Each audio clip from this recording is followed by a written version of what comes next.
The gym might just be the most terrifying place in the world when you don't know what you're doing. It can feel impossible to try anything new because it feels like everybody in the place is staring at you and they're all in way better shape than you. So in this video, you're gonna learn the 4 steps to feeling less stupid in the gym. So you can train without gym anxiety. You can walk into any big boy weight section in any gym and you don't have to rely anymore on walking on the treadmill. The first thing you need to do is completely obliterate how you think about gym anxiety. In 2026, it's almost became cool to be anxious. It's not cool, it's horrendous when you're actually anxious about something. But when you say you have gym anxiety, it's described like something you can't overcome. What that feeling actually is, it's nerves. It's feeling out of place, like you don't belong somewhere. If you spend more time in there and get better at lifts, it will go away. It's the exact same feeling I used to get before every first date I went on. The same way you're worried about doing something stupid in the gym,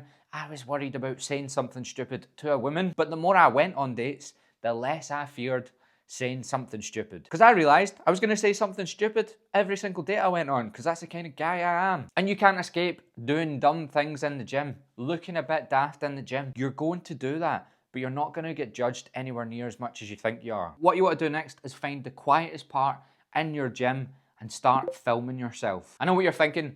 I'm anxious already, mate, and you're asking me to film myself in the place that I am most anxious. Yeah, but remember, you're anxious because you don't know how to lift. And currently you're probably walking about the gym just having a go on the machines. It would terrify you to learn how to squat or to lunge. And how are you gonna learn if you can never see yourself? Because, by the way, you cannot do those movements and watch yourself in a mirror. Now I get that gym anxiety might be an 8 or 9 out of 10. But the great thing is, most gyms have a really quiet studio. Sometimes there's nothing on in there. Or you should be able to find at least a corner in the gym where nobody else really goes or uses. You can even hide your phone when you do this. You can bring like a big bag with you or a big water bottle and prop your phone up against that and kind of hide it from everyone else. And you can point a camera at the corner of a wall, and within a minute and a half, you could try every exercise you've never seen yourself do and just get a video of all of them at once. After you do that, you'll be able to build up to filming yourself anywhere in the gym. I've had many clients tell me they'll never be able to do it, and before I know it, 3 months later, they're sending me videos in the squat racks. Have ways to calm yourself down when the anxiety gets too much. You might just have a day where everything just goes to shit. You've got work deadlines, you fell out with your partner, and on the very same day, your car failed its MOT.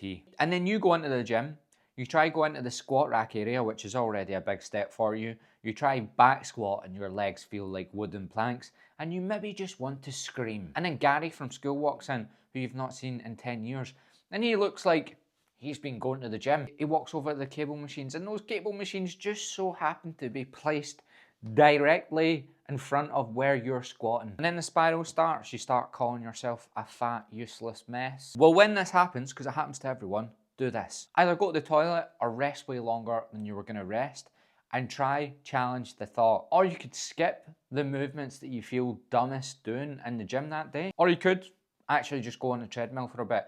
Sometimes raising your heart rate does just take you out of that anxious state. I've had many a client text me saying, just had a meant to be in the gym and just had to get out of there. I just sprinted out of there, and now they find it hilarious. Like, they just find the idea that they'd done that so funny, because now nothing in the gym makes them feel like that. Commit to learning one big movement that you would never usually go near. The best one's probably back squat, deadlift, or bench press. When I'm coaching people who are shit scared of looking daft in the gym, I always look to see what is the exercise they would be scared of the most, and I'm like, right, we're gonna do that. It's usually the one that if they downloaded an online plan and that was on it, they would skip it, they would go, nope, I'm gonna do a machine chest press. For me personally, I think the best one to go for is deadlift. The deadlift teaches you how to use your strength properly, and that'll have the biggest carryover on other movements in the gym. And see, when you can deadlift on the deadlift platform in front of everyone in the gym, including the big bodybuilders with perfect form, you will not give a single fuck anymore about anyone else in there, because you will be a gym goer. You will be better at that lift than 90% of the gym, because 90% of the gym get it wrong. Now, there is hundreds and hundreds of mistakes you can actually avoid along the way. If you watch this video up here, I'll walk you through all of the mistakes I made in 8 years of lifting. If you watch that video and avoid the mistakes I made, you'll make the same amount of progress. And Probably a quarter of the time.